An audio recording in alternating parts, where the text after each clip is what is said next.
Millionaire asked his son to choose a new mother among 5 rich women, but he chose the housekeeper. The wall clock showed 6:45 a.m. when the metallic sound of the silver spoon clinked against the porcelain cup. Leandro was at the breakfast table, the newspaper folded beside his plate, but his eyes fixed on nowhere. For months, the days had started like this, silent, mechanical, cold. "Do you want the eggs the same way as yesterday?" asked Carmen, placing the orange juice into the glass. He nodded without lifting his eyes. Caio hadn't come down yet. Since Lorena's death, the absence of his wife seemed to have spread into every corner of the house, like a perfume that was no longer there, but insisted on being felt. "The boy had nightmares again," Carmen murmured. "He called for his mother in the middle of the night." Leandro took a deep breath, clenching his jaw. It wasn't easy to hear that. Even more, it wasn't easy to admit that he himself didn't know how to comfort his own son. "I've already decided," he finally said, lifting his gaze, hard as glass. "It's time to move on. Caio needs a mother. I need to reorganize our lives." Carmen set the eggs on the table, but didn't answer right away. Instead, she looked at Leandro with small, serious eyes, the kind only someone who had taken care of that house for decades could have. "Moving on isn't stepping over grief, Leandro. Grief has its own timing, especially for a 9-year-old boy. And if I keep waiting, he sinks." The psychologist said routine helps, stability, structure. His voice faltered only at the end. "And a mother figure." Carmen crossed her arms. She knew arguing with Leandro was like pounding marble, but she also knew her employer wasn't as cold as he tried to appear. "And how do you plan to do that?" He hesitated for a second, as if weighing his words. "I know a relationship consultant, discreet. She'll help me select some women with an appropriate profile." Appropriate? Intelligent, well-educated, with a social life, elegance. Women who know how to live up to what this house demands. Carmen frowned but said nothing. She just left the room, the smell of warm eggs and growing doubt lingering in the air. Later, from the top of the stairs, Caio silently watched. His father, in a flawless suit, was on the phone. He said things Caio didn't really understand. Presentation dinner, compatible profiles, emotional return. But something about it made his stomach churn. It wasn't just the absence of his mother that hurt. It was the absence of truth in what was left. The boy went down quietly and passed straight through the living room. He didn't want to see his father. He didn't want to see anyone. Only Clara. She was in the yard, kneeling beside the rose bushes, pulling out dry leaves and softly whistling. She always did that when she thought no one was watching. "Clara," he called, almost in a whisper. She turned, her face lit by the morning sun. She smiled with her eyes, not her mouth. "Good morning, my angel." Caio ran to her and buried himself in her arms. Clara didn't ask anything. She just held him in a silent embrace, full of the very thing Leandro tried to buy with resumes and expensive perfumes.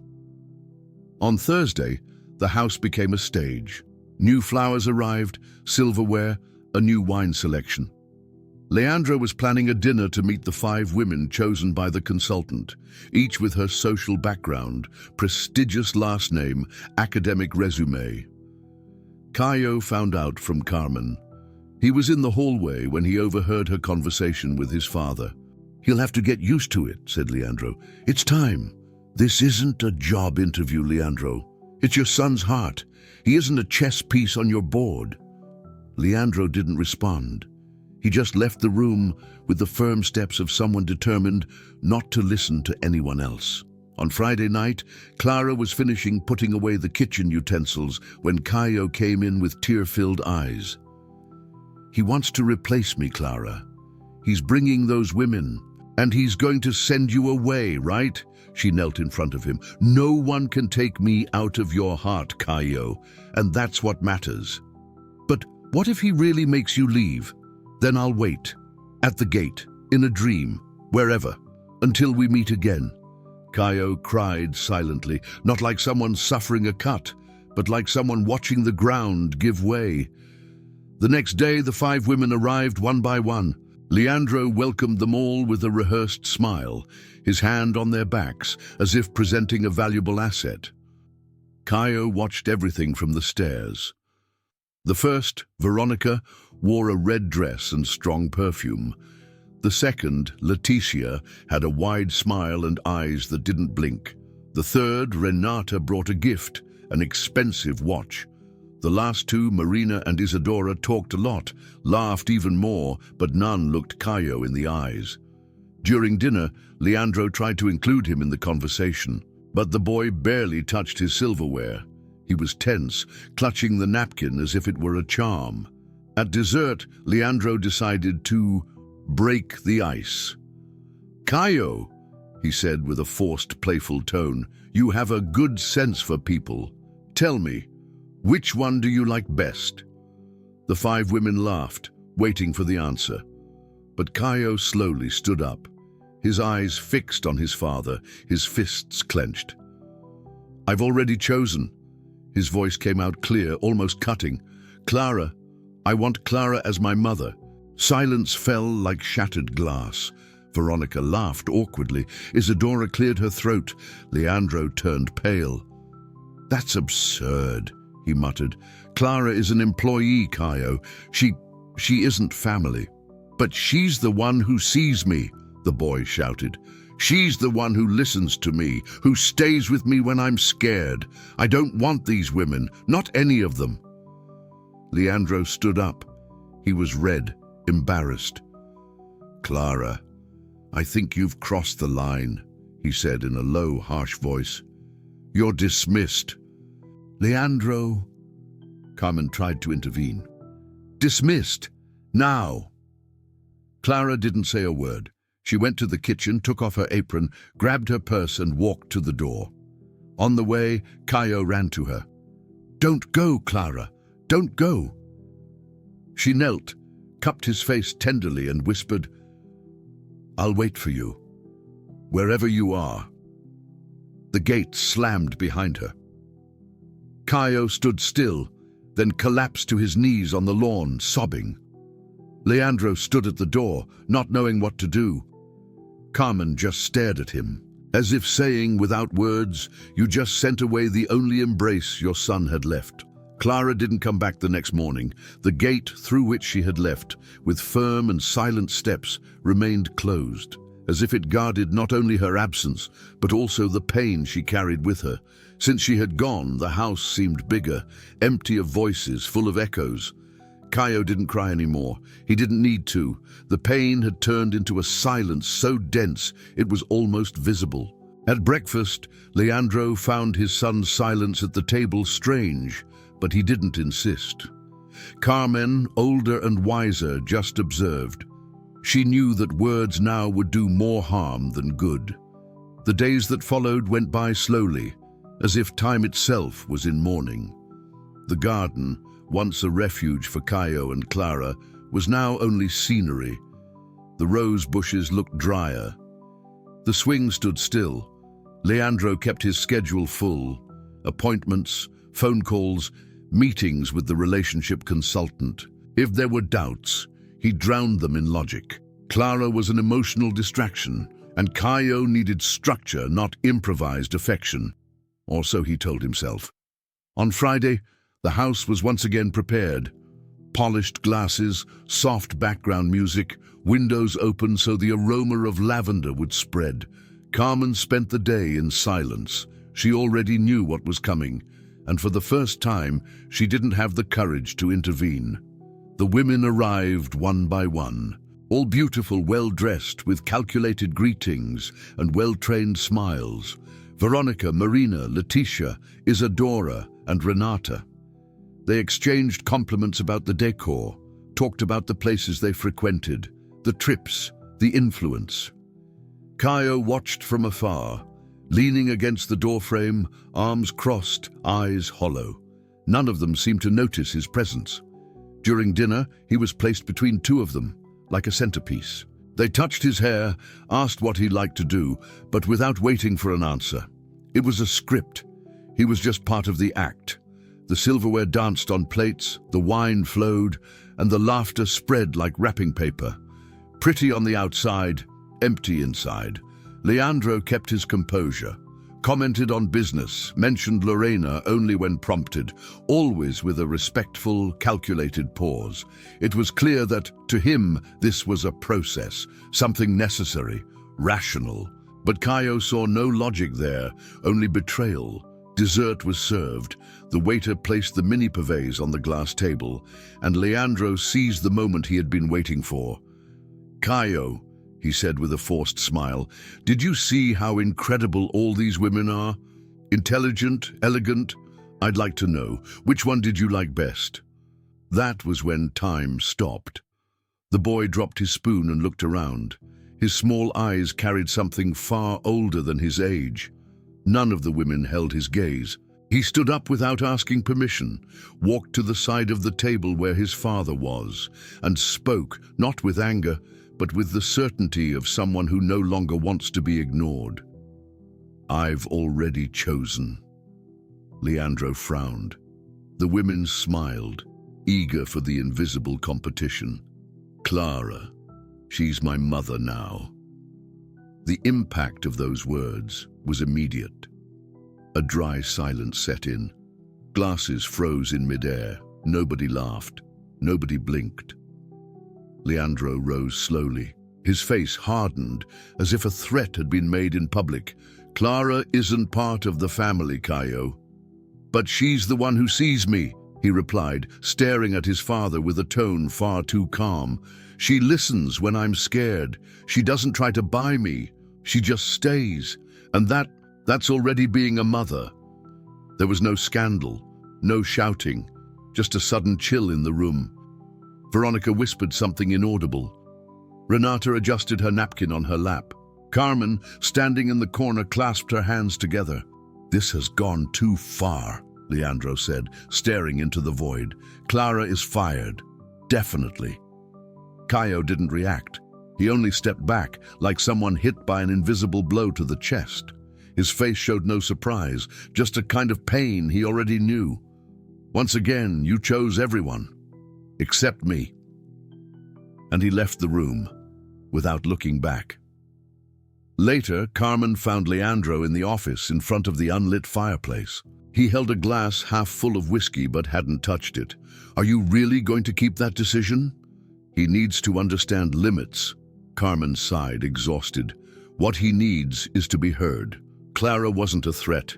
She was a bridge, and you burned that bridge right in front of him." Leandro didn't reply, but the words lingered hanging like smoke.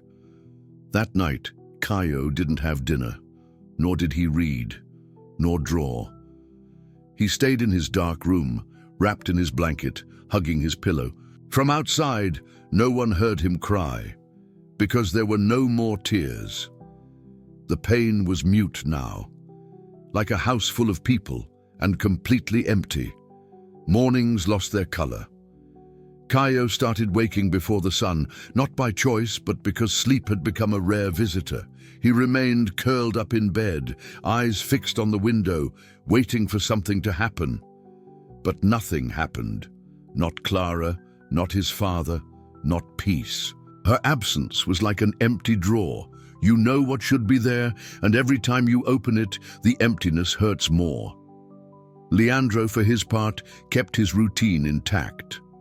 Left early, returned late, as if filling his time could ignore the crack that now split the house. Carmen tried to keep things in order, but even she couldn't hide the weariness in her eyes. Caio's toys were piled up in a corner. The piano closed. The swing in the yard. Still since the last afternoon, Clara had pushed him under the sun. Every detail of the house seemed frozen in time, except the pain. It was Carmen who called the pediatrician, not under Leandro's orders, but by instinct. When she saw Caio refuse lunch for the fourth time in a row, with dark circles under his eyes and slumped shoulders, she understood that this was no longer just sadness. It was a warning. The doctor came the same day. He asked to talk to Caio alone, but the boy barely spoke. He just stared at the floor, fidgeting with the drawstring of his hoodie as if it were the last thread tying him to the real world. After carefully examining him, the diagnosis came: early childhood depression. The untreated grief had deepened. And Clara's loss, the figure the boy associated with protection, had accelerated the collapse. Leandro heard everything in silence. He didn't deny it, didn't argue. He just felt the weight of the words land on him like stones. He needs a bond. Someone he can feel is a safe harbor, said the doctor. Medicating now would be premature, but if he remains like this, we'll have to act. And if he doesn't want to bond with anyone, maybe you're pushing away the only person he truly connected with. The words hung in the air.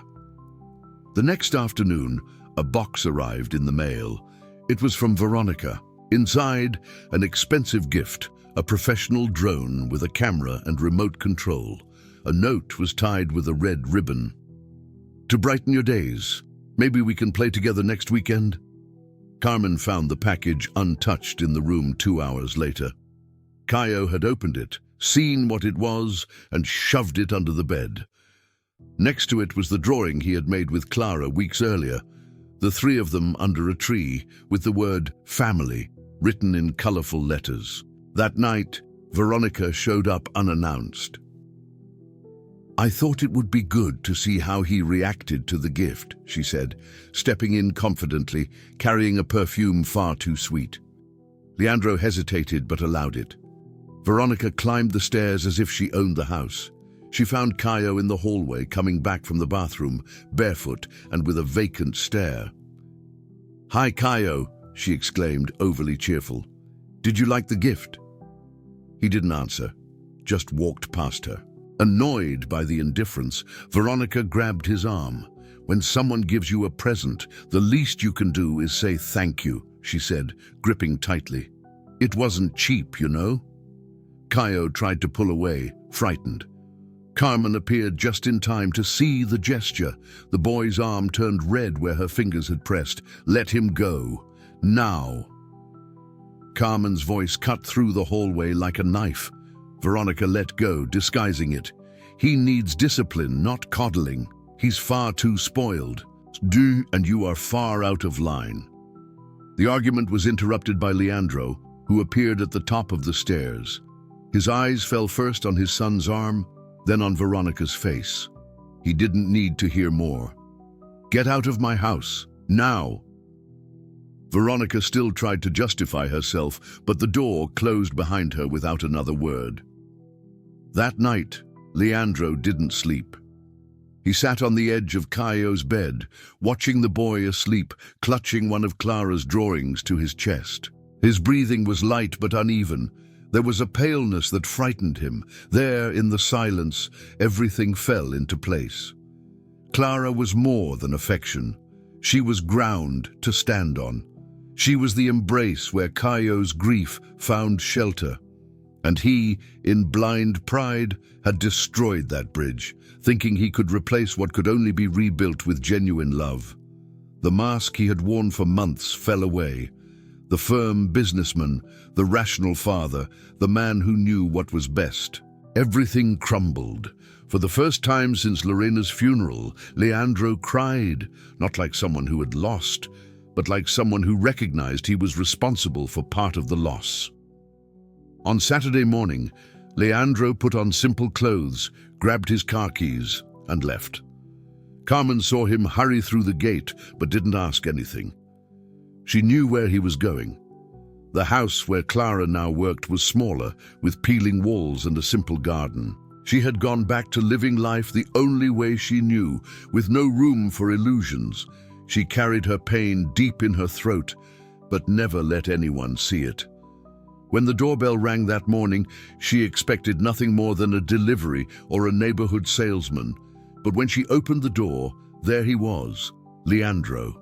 No suit, no lofty posture, just a man facing the consequences of his choices. "I was wrong," he said, before she could say anything. "And there's no excuse that can fix what I did. I don't know how to heal my son without you." Clara didn't answer right away. Her eyes narrowed, not out of anger but caution. She had heard pretty words before. What she needed now was something simpler. Truth. "He's not well, Clara," Leandro went on, his voice hoarse. "The doctor said depression. He said he needs a bond, and I destroyed the only one he trusted. I destroyed you for him." Clara took a deep breath. "I never asked to be chosen. I only wanted him to be seen, for someone to listen to his pain. I know, and because of that, because of all of it, I'm here to ask you to come back, for him, for the only good part of this story that can still be saved." She closed her eyes for a moment. She didn't need to think. The answer had been inside her since the moment she left through that gate. "If it's for him, I'll come back. But don't ask me to return to that house as if I were returning to a job. Caio isn't a shift, he's a heart." Leandro only nodded. He had no arguments left, just gratitude. That afternoon, when Clara walked once again through the gates of the house, Caio was sitting in the garden, silent, eyes lost among the dry leaves on the ground. He didn't see her right away, but when he did, no words were needed. He ran. That kind of run only a child with a patched-up heart knows. He threw himself into her arms like someone finding air after being underwater for too long. Clara held him tight, saying nothing, just as she always had, as if she had been there all along. Leandro watched from a distance. The weight in his chest lifted, but not forgotten. There was a long road ahead, and he knew. He would no longer be the guide, but the learner. The days began to change. With Clara back, Caio started eating again, sleeping better, smiling. The doctor visits continued, but the diagnosis began to lose ground in the face of the boy's visible recovery. He went back to drawing, to playing, to dreaming, and Leandro, now less the boss and more the father, allowed himself to be guided. He spent more time at home, learned to listen without correcting, to welcome without hurry. He watched Clara with different eyes, no longer from above, but at her side. The bond between the two grew without haste, a gesture of care here, a conversation there. There was no instant passion. There was respect and time. It was Caio who asked the question first. "Can Clara live with us again? But for real?" Clara and Leandro looked at each other. There was no longer any reason to deny what was already real. 6 months later, the backyard was decorated with simplicity. Lights strung between the trees, white cloths on the tables, flowers picked from the garden itself. There were no photographers, no society columns, only those who mattered. Clara wore a light dress. Caio walked in with her, holding her hand with pride. Leandro waited under the fig tree, beside an empty chair with flowers and a blue ribbon. It was Lorena's place. Carmen had prepared everything with care, and it was she who read the letter Caio had written by hand for the mother who was no longer there. "Mom, I never wanted to forget you. I just needed someone to help me remember you without so much pain. Clara didn't replace you. She helped me love you better." The ceremony was short, but no one left untouched. Leandro looked at Clara with tearful eyes. Clara smiled at Caio, as if holding the entire world in an embrace, and Caio, between the two, knew he wasn't losing anything. He was gaining. At the end of the gathering, Carmen gave an improvised toast. Nothing rehearsed, all true. True love doesn't replace, it multiplies. And there, on that night when Lorena's absence was respected and Clara's love was embraced, a new family was born. Not perfect, but whole. If this story reminded you that real love is presence, not perfection, tell me in the comments, who's the person who taught you that without saying a word? If this made sense to you, a like and a subscription help this message reach those who most need to hear it.